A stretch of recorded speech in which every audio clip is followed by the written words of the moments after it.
जिन्न और 18 साल की लड़की की प्रेम कहानी। रात के लगभग 3 बज रहे थे। जंगल के किनारे बसे छोटे से गांव के आखिरी छोर पर एक पुराना मकान था। गांव के लोगों का कहना था कि उस मकान में अजीब अजीब घटनाएं होती हैं, पर 18 साल की नंदिता ऐसी बातों पर विश्वास नहीं करती थी। वह कुछ दिनों के लिए अपने दादा दादी के घर आई थी, क्योंकि उसके माता पिता शहर में अपने काम में व्यस्त थे। नंदिता हमेशा से थोड़ी अलग थी।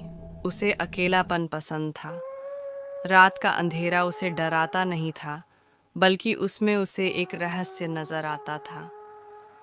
उस रात भी वह अपने कमरे की खिड़की के पास खड़ी होकर चांदनी रात का नजारा देख रही थी, जब उसे महसूस हुआ कि कोई उसके पीछे खड़ा है।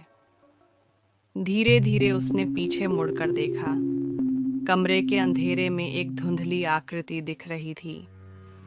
एक युवक की तरह दिखने वाला वह साया अपनी चमकती नीली आंखों से उसे देख रहा था। तुम कौन हो? नंदिता की आवाज कांप रही थी। मैं तुम्हारी कहानी का नायक बन सकता हूँ, अगर तुम चाहो। नंदिता आश्चर्य से देखती रह गई। क्या वह सपना देख रही थी या फिर सच में कोई अलौकिक घटना घट रही थी? वह आकृति धीरे धीरे उसके करीब आई। उसकी आवाज गहरी थी, लेकिन उसमें एक अजीब सी मोहकता थी। मैं यहाँ सदियों से हूँ, कोई मुझे नहीं देख सकता, पर तुम देख सकती हो। तुम अलग हो।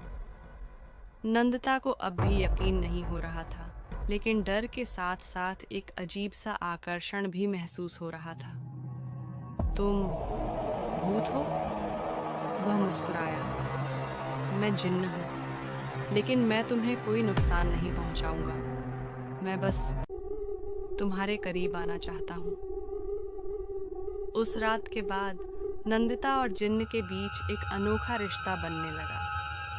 जब पूरा गांव सो जाता, तब नंदिता अपनी खिड़की के पास बैठकर उसका इंतजार करती और वह साए की तरह चुपचाप उसके पास आ जाता। दोनों घंटों बातें करते। नंदिता अपने सपनों की बातें करती और जिन्न अपनी सदियों पुरानी तन्हाई की। एक दिन नंदिता ने पूछा, क्या तुम मुझे छू सकते हो?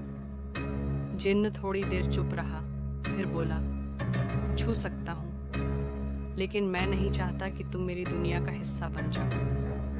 अगर मैं तुम्हारी दुनिया का हिस्सा बन जाऊं तो क्या होगा? तुम इस दुनिया से हमेशा के लिए अलग हो जाओगी। फिर तुम सिर्फ मेरे साथ रहोगी, मेरी दुनिया में, जहां से कोई वापस नहीं आ सकता। नंदिता कुछ देर चुप रही, फिर हल्के से मुस्कुराई। तो क्या तुम चाहते हो कि मैं तुम्हारी दुनिया में आऊं? जिन्न ने कोई जवाब नहीं दिया। वह बस उसकी आंखों में गहराई से देखता रहा। रातें बीतती गईं, लेकिन उनकी कहानी खत्म नहीं हुई। लेकिन फिर एक दिन नंदिता अचानक गायब हो गई। गांव वालों ने उसे बहुत खोजा, लेकिन वह कहीं नहीं मिली। बस उसकी खिड़की के पास एक छोटी सी चिट्ठी पड़ी थी। मैं जा रही हूँ वहाँ, जहाँ प्यार की कोई सीमा नहीं, जहाँ अंधकार भी रोशनी बन जाता है। उस रात जंगल के अंदर गहरे अंधेरे में 2 नीली रोशनियां चमकती देखी गईं। किसी को नहीं पता वह क्या था, पर गांव के लोग कहते हैं, अगर कोई आधी रात को दिल से पुकारे, तो कोई अदृश्य साया उसके पास आता है, शायद नंदिता की तलाश में।